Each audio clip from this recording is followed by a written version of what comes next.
It started with a podcast, of all things. You know, one of those late night shows where they tell terrifying stories from around the world. I loved them, found comfort in the eerie, like many do, I guess. But there was one episode I should have skipped. It was about the Wendigo, a creature from Algonquian folklore. I had heard of it before, but this episode described it in detail. A gaunt figure, part human, part something else, driven by hunger so vile it devoured everything, flesh, spirit, even sanity. The host said hearing its name might call it. I laughed. Superstition, right? That was a month ago. I live in the Appalachian foothills, a little place my grandma left me, isolated, perfect. Or it was. It started small, as these things often do. Scratches on the windows, faint noises in the woods at night. My first thought? Raccoons or maybe coyotes, but it wasn't animals. One evening, I went out back to bring in the firewood. The air was thick, too quiet, like everything was holding its breath. Then I smelled it. Rot. Like spoiled meat left in the sun, the kind of stench that clings to your skin. I froze. I told myself it was a dead deer nearby, but my gut knew better. There, between the trees, something moved. At first, I thought it was a man, tall and gaunt, but no, its limbs were too long, its head too thin. The moonlight caught its eyes, sunken, glowing like embers, and its teeth, they were too sharp. I stumbled back inside, bolting the door behind me. For hours, I sat clutching a kitchen knife, jumping at every creak. I told myself it was my imagination, the Wendigo folklore messing with my head. I didn't believe it. Not yet. The next morning, I found tracks in the dirt. Deep claw marks, too wide for any animal around here. They circled my house. The days blurred after that. I barely slept, only ate because I had to. The smell of rot followed me everywhere. It seeped into my clothes, my furniture, even my water tasted off. And at night, I heard it, scratching at the walls, tapping on the windows, whispering in a voice that sounded like my own. Let me in. I tried to ignore it. I told myself I was losing my mind.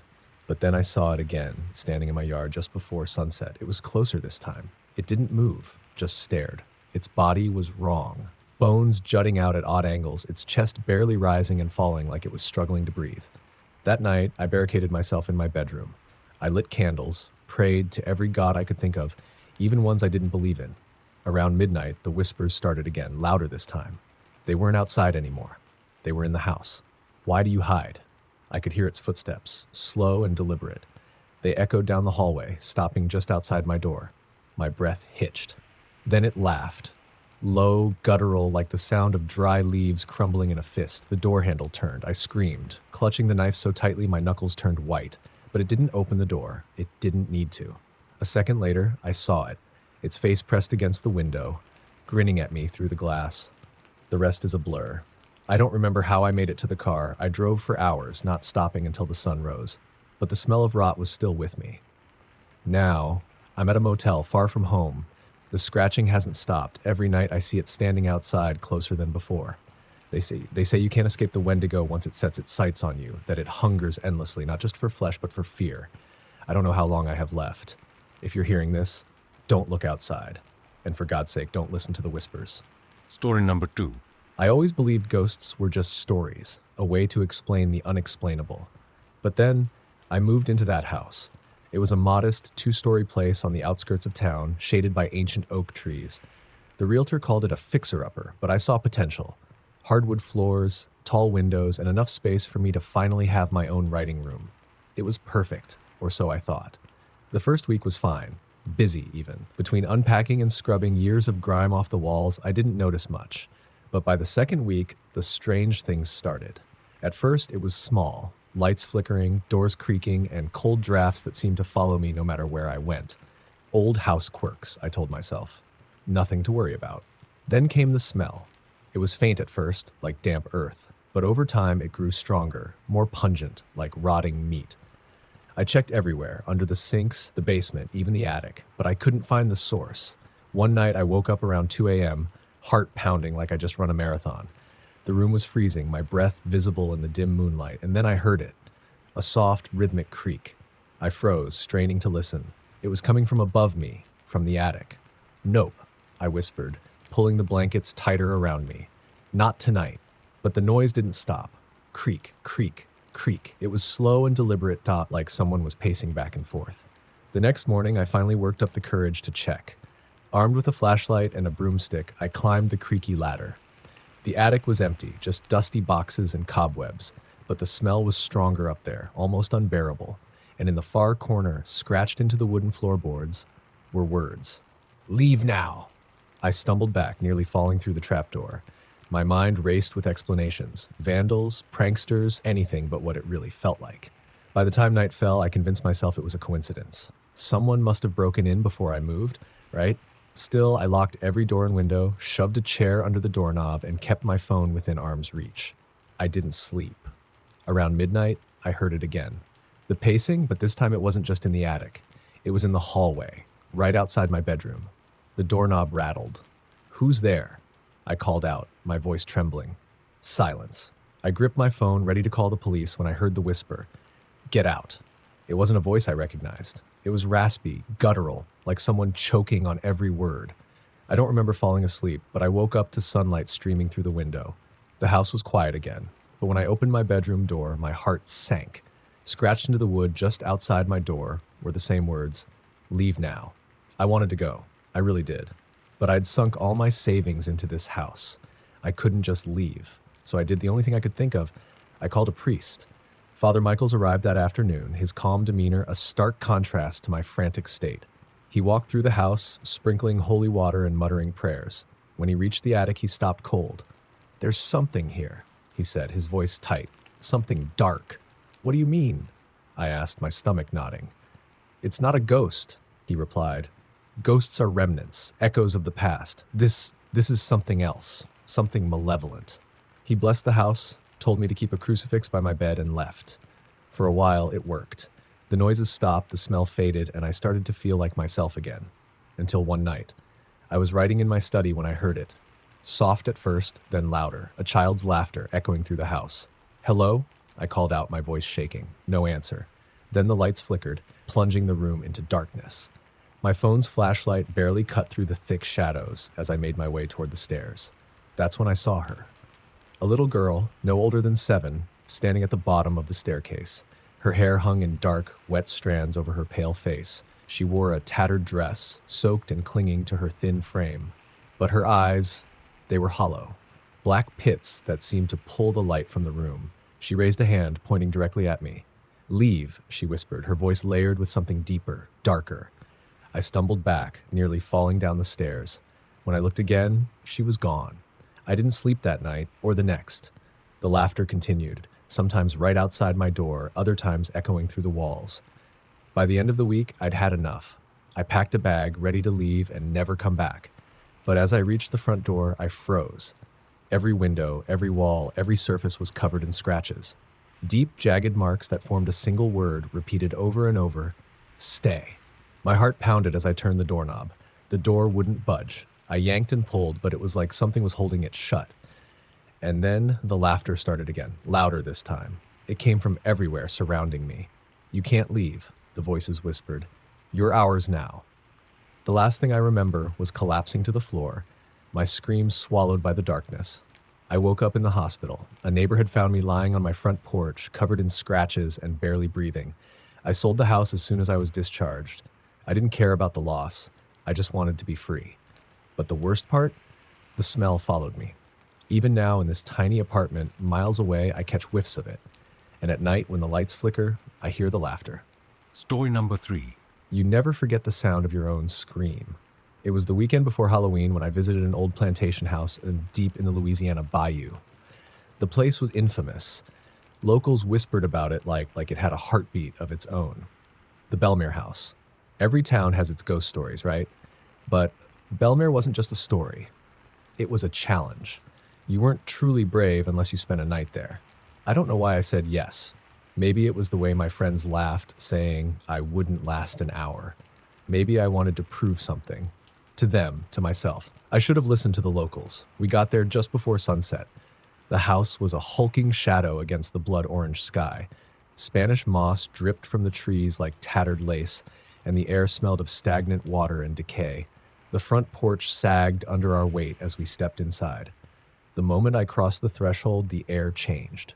It was heavier, colder. My skin prickled as if the house itself was watching. We set up camp in what was once the grand parlor. The furniture was long gone, leaving behind nothing but faded wallpaper and a cracked chandelier. By nightfall, the atmosphere had shifted again. The silence was suffocating, broken only by the occasional groan of the old wood beneath our feet.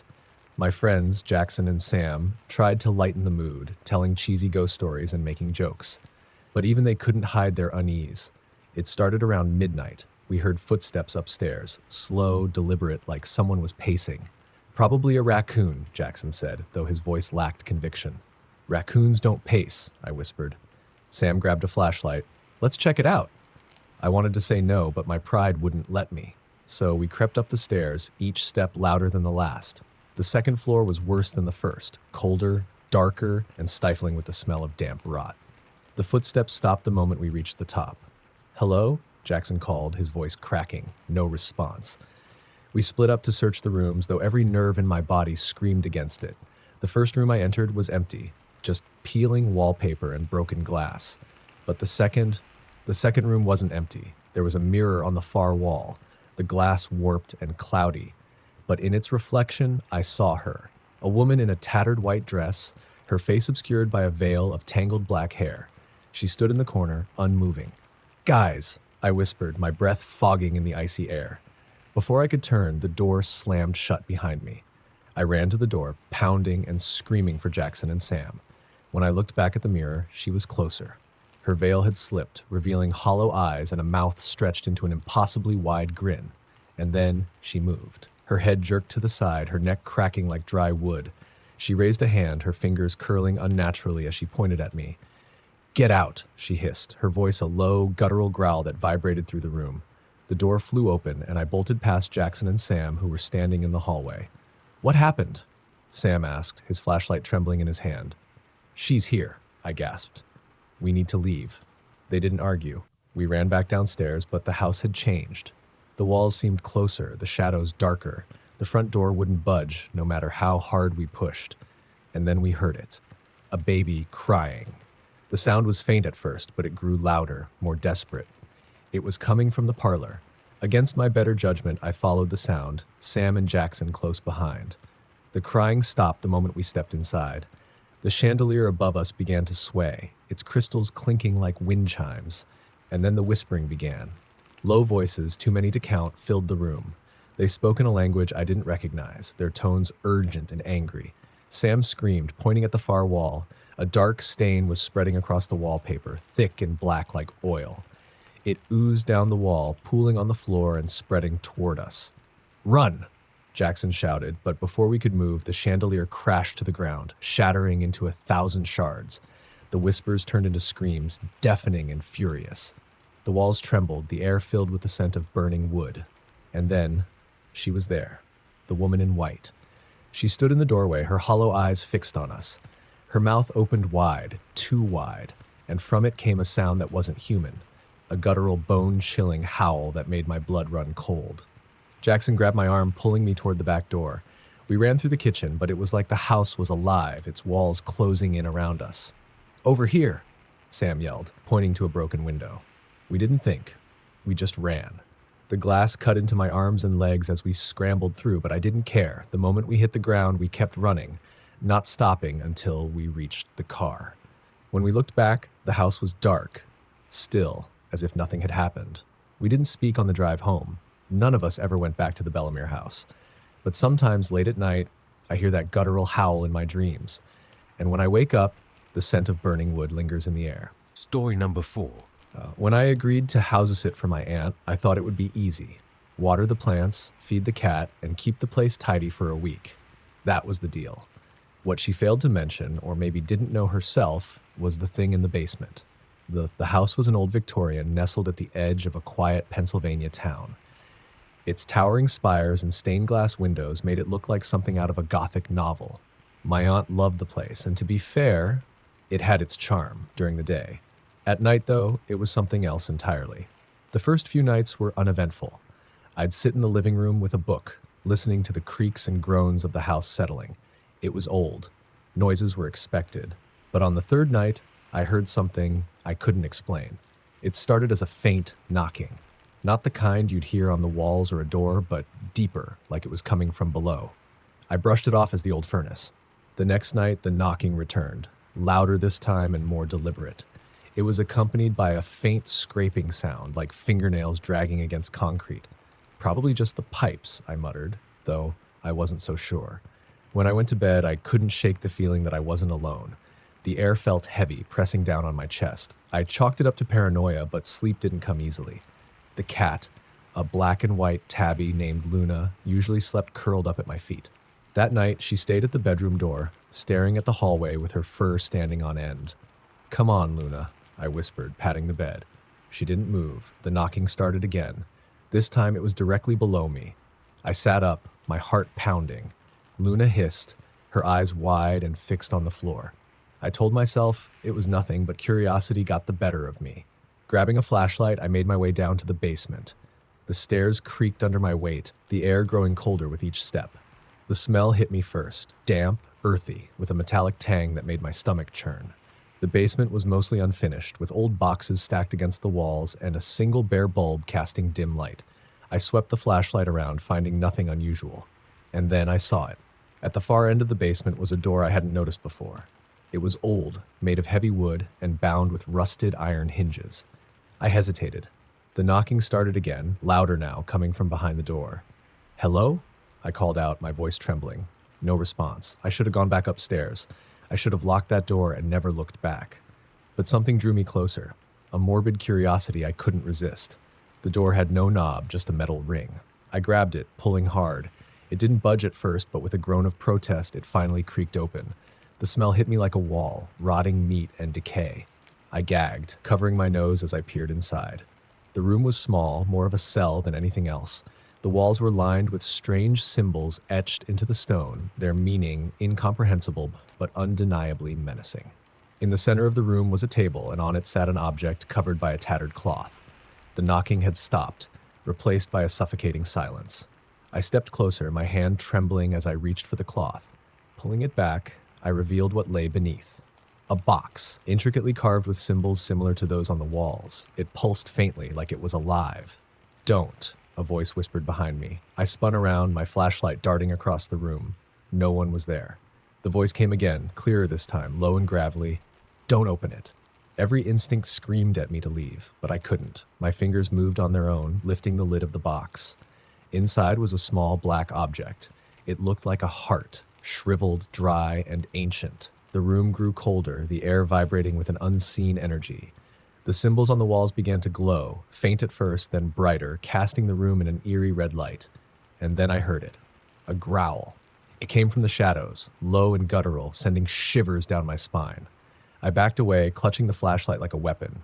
The growl grew louder, accompanied by heavy, deliberate footsteps. Something emerged from the darkness. It was tall, its form shifting and unnatural, as if it was made of smoke and shadow. Its eyes burned like embers, and its mouth twisted into a grotesque grin filled with jagged teeth. "You shouldn't have opened it," the voice said, but this time it came from the creature itself. I bolted for the stairs, my heart hammering in my chest. The creature's footsteps followed, each one echoing louder than the last. The stairs felt endless, but I finally burst into the kitchen, slamming the basement door behind me. I grabbed a chair, shoving it under the knob to keep it shut. The pounding started immediately, the door rattling against its frame. I ran to the living room, Luna darting past me to hide under the couch. My phone was on the coffee table. I grabbed it, fumbling to dial 911. The call wouldn't go through. The pounding stopped. For a moment, the house was silent. Then I heard it, a soft scraping sound coming from the basement door. It wasn't trying to break it down anymore. It was climbing. I backed away, my hands shaking as I searched for anything I could use as a weapon. The scraping grew louder, closer, and then I saw it. A hand, long, skeletal, with blackened claws, reached around the edge of the basement door, pulling it open inch by inch. I ran. I don't remember much after that. Just the sound of my own screams and the feeling of cold air against my skin as I burst out of the house. When I finally stopped running, I was halfway down the street. A neighbor called the police, but when they searched the house, the basement was empty. No strange door, no box, no creature. My aunt never mentioned anything unusual when she came back, but I know what I saw. And sometimes late at night, I still hear the knocking. Story number 5. The first time I heard about the Devil's Hollow was from my grandmother. She used to tell us stories about the place. an old stretch of woods outside a sleepy Midwestern town. It was the kind of spot teenagers dared each other to visit and parents warned their kids to stay away from. "Nothing good comes out of Devil's Hollow," she'd say, her voice dropping into a whisper. "The trees don't grow right and the animals avoid it. It's cursed land." I never believed her. Not until the night I went there myself. It started as a dare. My friends, Claire and Mason, were always looking for cheap thrills, and the idea of exploring Devil's Hollow was too tempting for them to resist. "I heard there's an old cabin in the middle of the woods," Mason said, grinning. "They say a witch used to live there back in the 1800s. You game? Don't tell me you're scared," Claire added, nudging me. I wasn't scared, or so I told myself. We arrived just after sunset, the sky painted in hues of orange and purple. The entrance to the hollow was marked by a weathered wooden sign, its words barely legible. "Keep out." "Charming," Claire muttered as we stepped past it. The air inside the hollow was different. It was cooler, heavier, and carried a faint metallic tang that reminded me of blood. The trees were gnarled and twisted, their branches stretching out like skeletal fingers. "I get why people think this place is haunted," Mason said, shining his flashlight ahead. We walked deeper into the woods, the trail barely visible under the thick canopy. The silence was unnerving. No rustling leaves, no chirping crickets, not even the distant hoot of an owl. After about an hour, we found the cabin. It was exactly how you'd imagine a witch's house to look, crooked, sagging under its own weight, and covered in moss. The windows were shattered, and the front door hung ajar, creaking softly in the breeze. "This is it," Mason said, his excitement barely masking his nervousness. "Let's just take a quick look and leave," I said, my stomach nodding. Claire rolled her eyes. "Don't be such a baby." We stepped inside. The floorboards groaned under our weight, and the air was thick with the smell of mildew and something sour, like spoiled meat. The inside was as decrepit as the outside. Broken furniture, shattered glass, and strange symbols carved into the walls. "Check this out," Mason said, pointing to a large circular marking on the floor. It looked like a ritual circle, complete with strange runes and scorch marks. Claire knelt down, running her fingers over the symbols. "This looks like, Latin? Maybe?" I didn't respond. My attention was drawn to a set of old, rusted chains hanging from the ceiling. They swayed gently, even though there was no breeze. "We should go," I said, my voice tight. "Relax," Mason replied, pulling out his phone to take pictures. That's when we heard it. A low, guttural growl coming from somewhere deep in the cabin. We froze. "Did you hear that?" Claire whispered, her eyes wide. The growl came again, louder this time, followed by the sound of heavy footsteps. "It's probably just an animal," Mason said, though his voice wavered. "An animal inside the cabin?" I shot back. We backed toward the door, but before we could reach it, the footsteps stopped.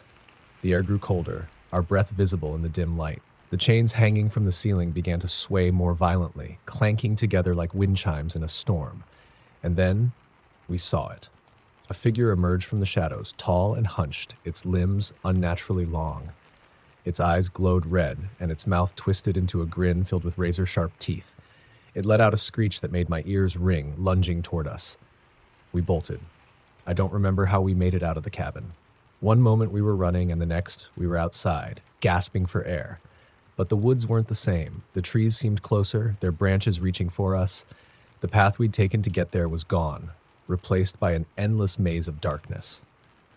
"We're lost," Claire whispered, panic creeping into her voice. "No, we just need to keep moving," Mason said, though he didn't sound convinced. The growling returned, this time from all around us. "It's following us," I said, my voice shaking. "Don't look back," Mason warned. But I couldn't help myself. When I turned, I saw it. The creature was faster than it had any right to be, darting between the trees like a shadow. Its glowing eyes were locked on me, and I swear I heard it whisper my name. We ran for what felt like hours, the creature always just behind us. My lungs burned, and my legs ached, but stopping wasn't an option. Eventually, we stumbled into a clearing. In the center was a large, dead tree, its branches twisted into unnatural shapes. Strange symbols were carved into its bark, similar to the ones in the cabin. "We're going in circles," Claire said, tears streaming down her face. The growling grew louder, closer. "It's coming," Mason said, his voice barely audible. We huddled together, unsure of what to do. The creature stepped into the clearing, its form more distinct now. It wasn't just shadow, it had flesh, pale and stretched tight over its skeletal frame. It spoke, its voice a guttural mix of growls and whispers. "You shouldn't have come here," it said. "You don't belong." "Please," I begged, though I didn't know what I was asking for. It grinned, its jagged teeth glinting in the moonlight. "Run." We didn't need to be told twice. Somehow we found our way back to the edge of the woods. The moment we crossed the tree line, the air changed. The oppressive weight lifted and the sounds of the night returned, crickets chirping, leaves rustling in the breeze. We didn't speak as we climbed into Mason's car. The drive back to town was silent, the events of the night replaying in my mind. I haven't been back to Devil's Hollow since. None of us have. But sometimes, late at night, I hear it. A low growl just outside my window. Story number 6. It wasn't the first time I'd heard about the Crooked Lady. Every kid in our small West Virginia town grew up hearing stories about her. The tale was always the same.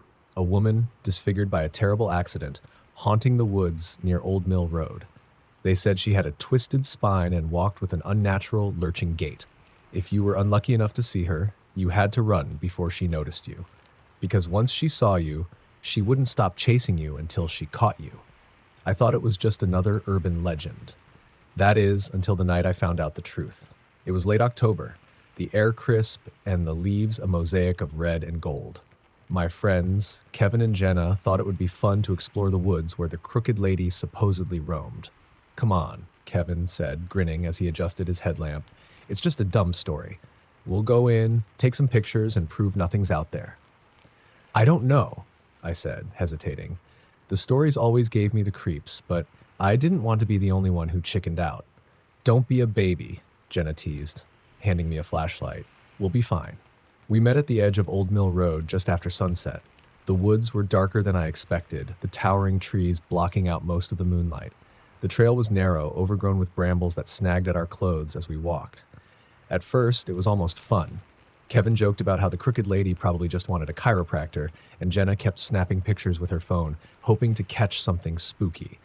But the deeper we went, the quieter it got. The usual sounds of the forest, chirping crickets, rustling leaves, disappeared, replaced by an unsettling stillness. "I don't like this," I whispered. Kevin rolled his eyes. "Relax, it's just..." The sound cut him off. A faint, rhythmic crunching, like someone or something was walking through the woods behind us. We froze. "Did you hear that?" Jenna whispered, her voice shaking. Kevin swung his headlamp toward the trees. The beam cut through the darkness, but there was nothing there. "Probably just a deer," he said, though he didn't sound so sure. We started walking again, faster this time. But the sound followed us, growing louder and closer. It wasn't the soft, aimless steps of an animal. It was deliberate, heavy. "Who's there?" Kevin called, his voice cracking. No answer, just the crunch, crunch, crunch of footsteps on dead leaves. Then I saw it. A shadow, tall and misshapen, moving between the trees. It was too far away to make out details, but its silhouette was unmistakable. The figure was hunched, its back twisted at an unnatural angle, and its movements were jerky, like a puppet with tangled strings. Jenna gasped. "Oh my God." "Run," Kevin said, his voice barely a whisper. We didn't need to be told twice. We sprinted down the trail, the flashlight beams bouncing wildly in the darkness. The footsteps behind us quickened, keeping pace. I glanced over my shoulder and immediately wished I hadn't. The Crooked Lady was closer now, her twisted form illuminated by the pale moonlight. Her head was cocked to one side, and her face... I'll never forget her face. Her skin was pale and stretched tight over her skull, her mouth twisted into a grotesque smile that didn't reach her cold, empty eyes. And she was fast. "Go!" Kevin shouted, shoving me forward as we reached a fork in the trail. We split up, Kevin and Jenna taking the left path while I veered right. My lungs burned, my legs ached, but I didn't stop.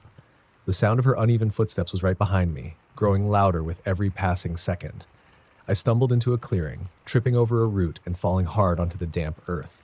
My flashlight rolled out of my hand, its beam flickering before going dark. The footsteps stopped. For a moment, there was only silence. I held my breath, my heart pounding so loudly I was sure she could hear it. Then I heard it. A raspy, sing-song voice, chilling in its mockery. "Where are you?" I scrambled to my feet, blindly feeling my way through the dark. The clearing was surrounded by trees, their gnarled branches twisting like claws. I could feel her presence, the oppressive weight of her gaze pressing down on me.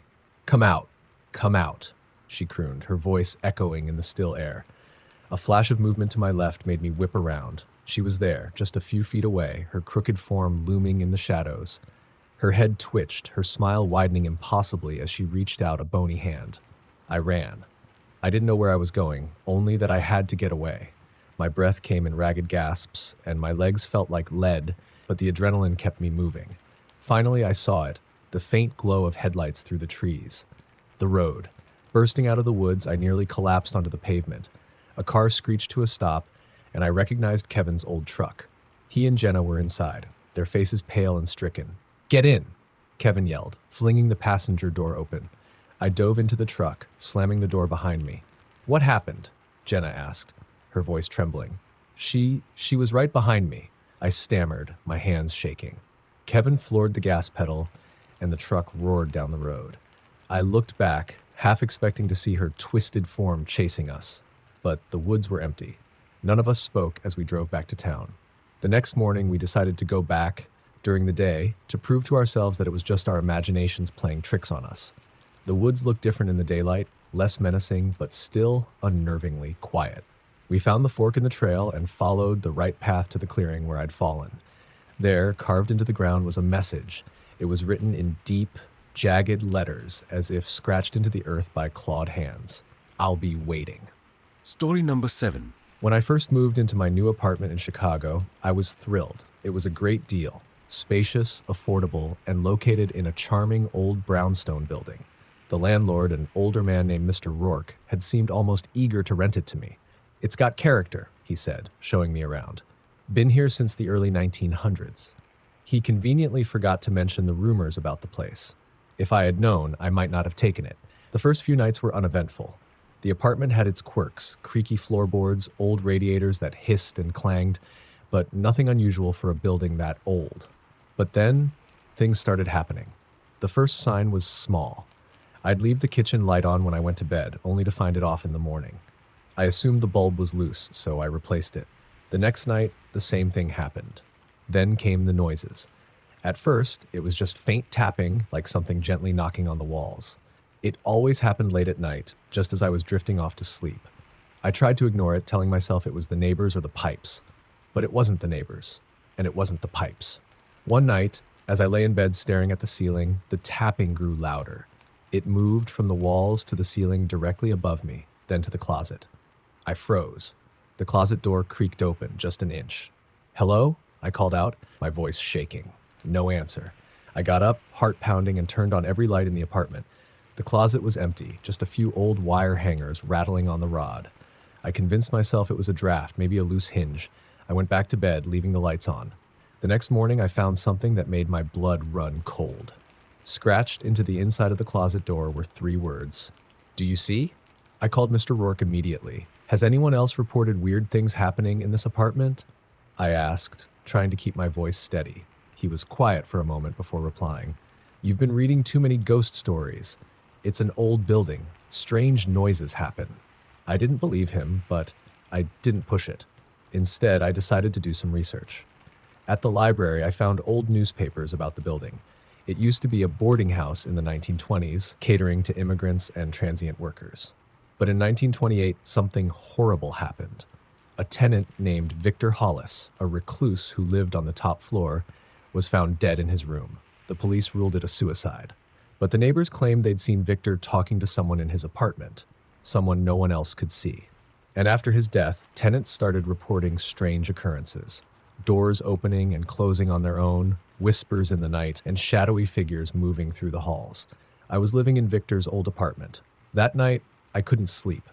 I kept hearing faint whispers, too quiet to make out. I turned on the TV for background noise, but it didn't help. Around 2 a.m., I heard footsteps in the hallway. They weren't heavy, deliberate footsteps. They were slow and shuffling, like someone dragging their feet. I got out of bed, my heart racing, and peeked through the peephole.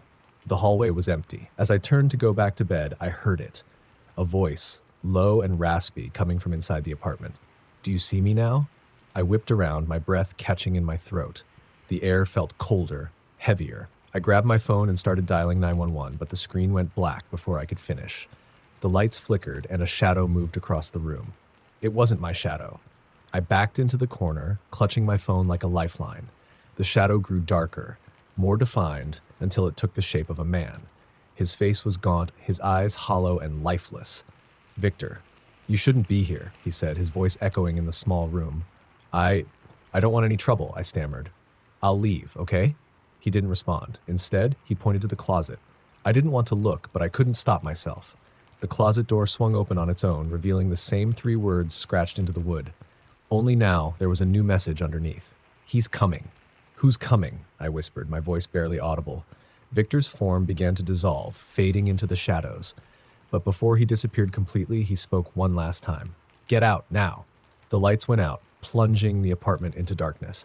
The air was filled with the sound of heavy breathing, not mine, and the faint scrape of something being dragged across the floor. I ran. I didn't bother packing, didn't even grab my coat. I just bolted out of the apartment and down the stairs, not stopping until I was outside, gasping for air under the cold night sky. I called a friend and spent the night at their place. The next morning, I went back to the apartment to gather my things, but something stopped me. Taped to the door was a note, written in shaky, scrawled handwriting. Too late. I left everything behind. I didn't care. I just wanted to get as far away from that place as possible. A week later, I learned that the apartment building had burned down. The fire started in my unit and spread quickly. The fire marshal couldn't determine the cause. Sometimes late at night, I still hear Victor's voice in my dreams, whispering those same three words. "Do you see?" Story number 8. It started with the mirror. I had just moved into a small, shabby apartment in a rundown neighborhood. It wasn't much, but it was all I could afford after my divorce. The place had been empty for months, and the landlord seemed desperate to rent it out. "It's got some history," he said vaguely as he handed me the keys. The apartment was sparsely furnished, but one thing immediately caught my eye: an antique mirror hanging in the hallway. It was large, framed in intricately carved wood that looked like it belonged in a mansion rather than this dingy place. I asked the landlord about it. "Came with the building," he shrugged. "Too heavy to move." At first I thought it was beautiful, a small bright spot in an otherwise depressing space. But within days, I began to hate it. It wasn't the mirror itself. It was the way it seemed to distort things. Reflections weren't quite right.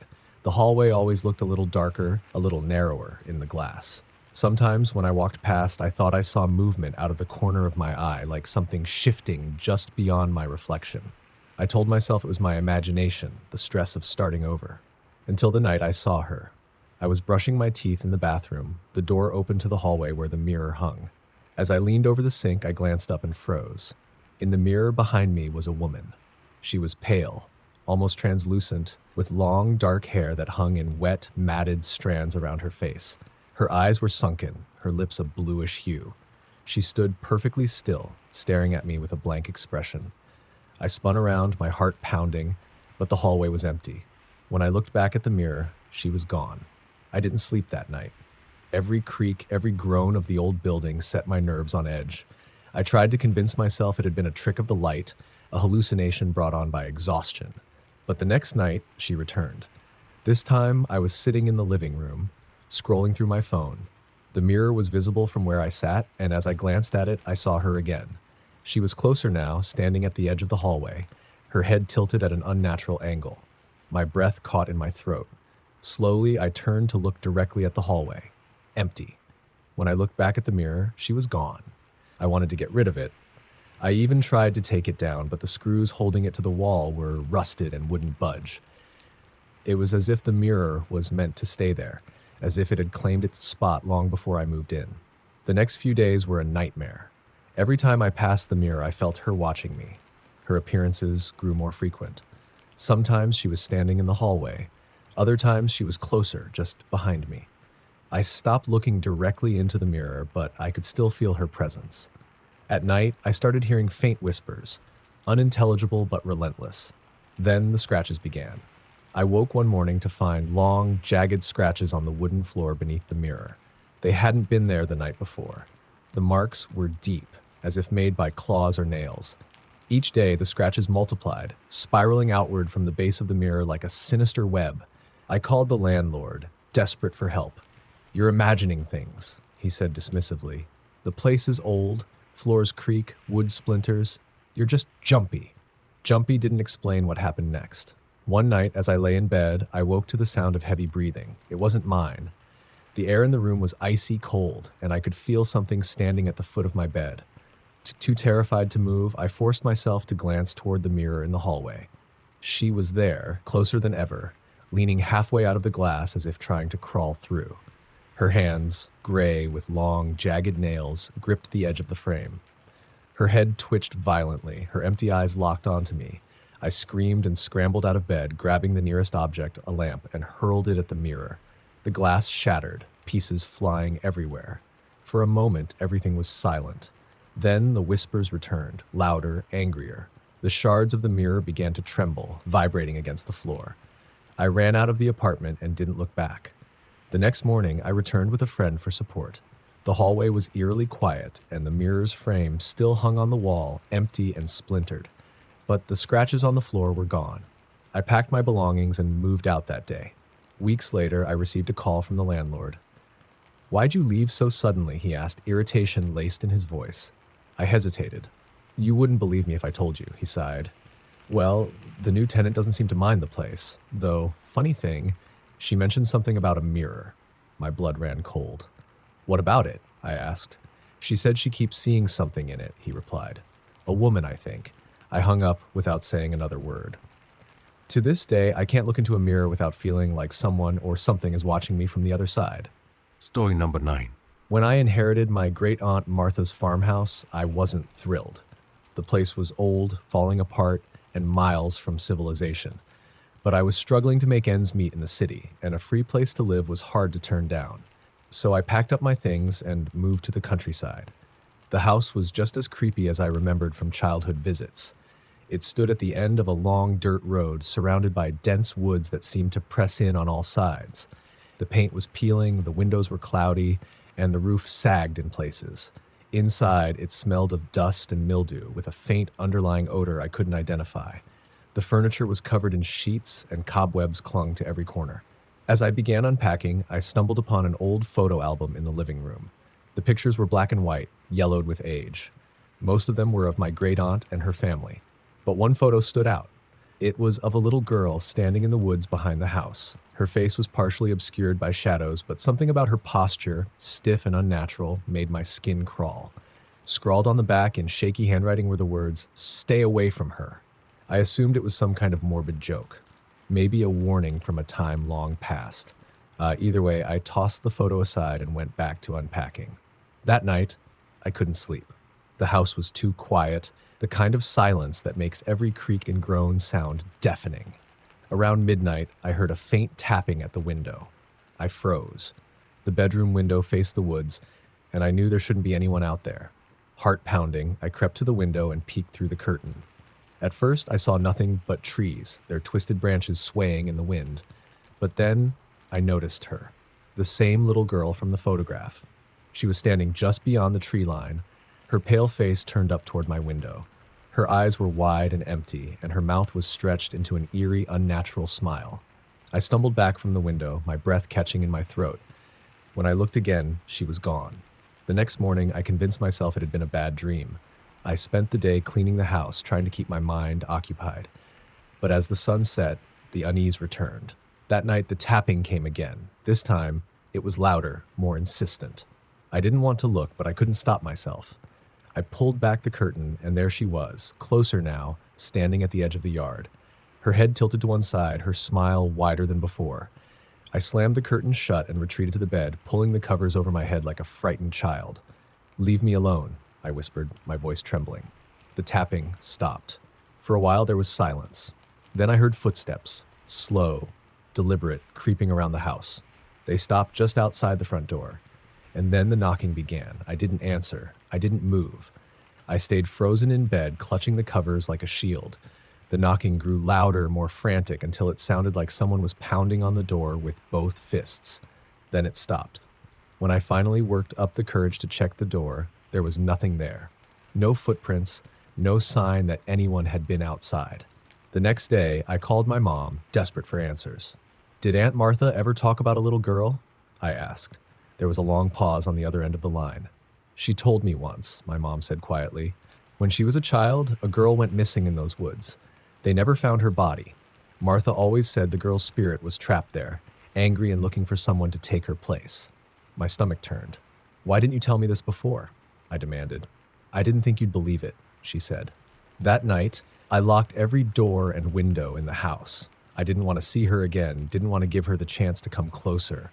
But it didn't matter. At 3 a.m., I woke to the sound of something scraping against the walls. It started in the living room, then moved down the hall, growing louder and closer. My bedroom door creaked open, and I heard the faintest whisper. Why won't you come play with me? I turned on the lamp, and there she was, standing in the corner of the room, her head cocked at that unnatural angle, her eyes black as coal. Her smile stretched impossibly wide, revealing rows of jagged, rotten teeth. I screamed and bolted out of the house, not stopping until I was halfway down the dirt road. When I finally looked back, I saw her standing in the doorway, her shadow long and distorted in the moonlight. I never went back to the farmhouse. I sold it for next to nothing, leaving everything behind. But sometimes, even now, I hear her voice in my dreams, whispering, "Come play with me." And every time I wake up with the faint sound of tapping at my bedroom window. Story number 10. You don't know me, but if you're listening to this, please, whatever you do, don't let curiosity get the best of you. I made that mistake. I didn't believe the warnings. And now I live with the nightmares every single day. It all started 2 months ago when I stumbled across an online forum dedicated to urban legends from around the world.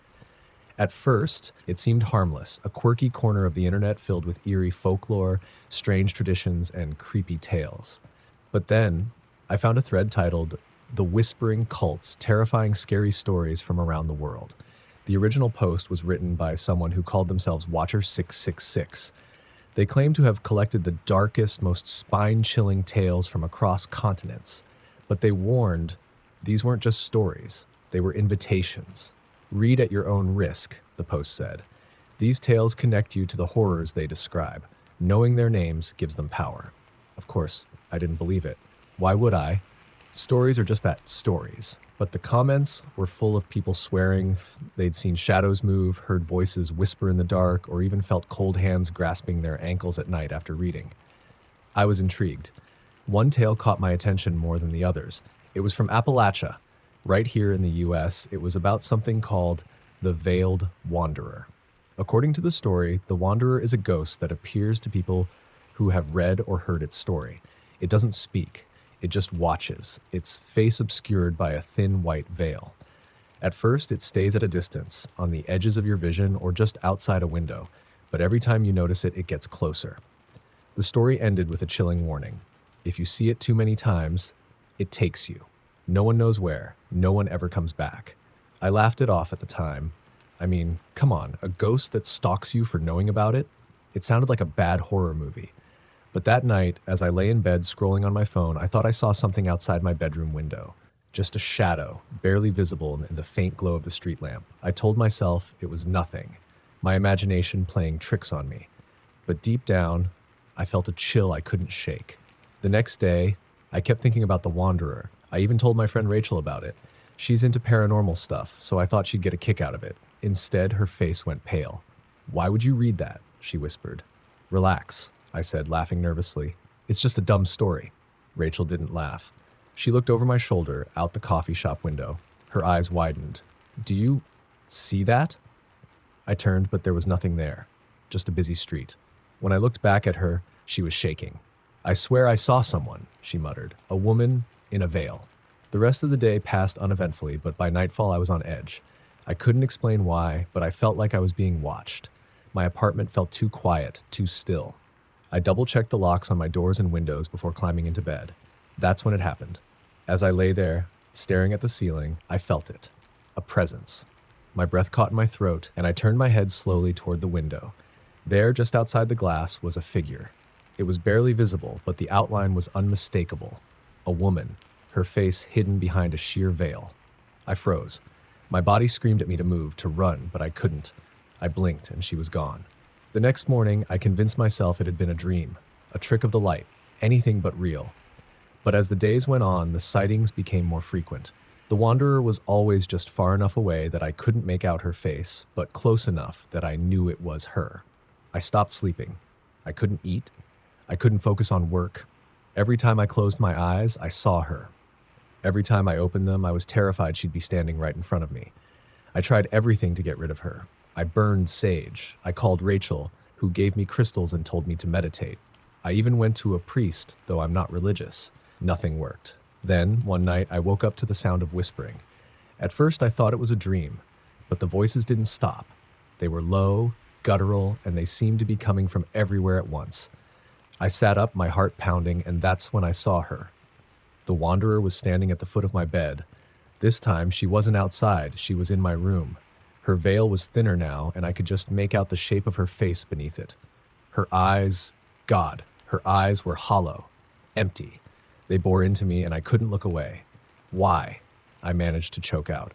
Why are you doing this? The whispering grew louder, but the Wanderer didn't move. She didn't answer. She just stood there, watching. I don't remember much after that. I must have passed out because when I woke up, she was gone. But the whispers, they stayed. I hear them all the time now, even when I'm not alone. They're faint, like a distant radio station, but they're there. Constant. Maddening. Rachel won't talk to me anymore. She says she's seen the Wanderer too, and she's terrified that knowing me will make it worse. I don't blame her. I've started seeing the ghost in my reflection now, in mirrors, in windows, even in puddles on the street. She's always there, closer than before. I don't know how this ends. Maybe it doesn't. Maybe this is my life now, a slow descent into madness. But I had to tell someone. I had to warn you. If you're listening to this, please, don't go looking for stories like I did. Don't give them power. And if you see a veiled figure watching you from the shadows, don't look twice.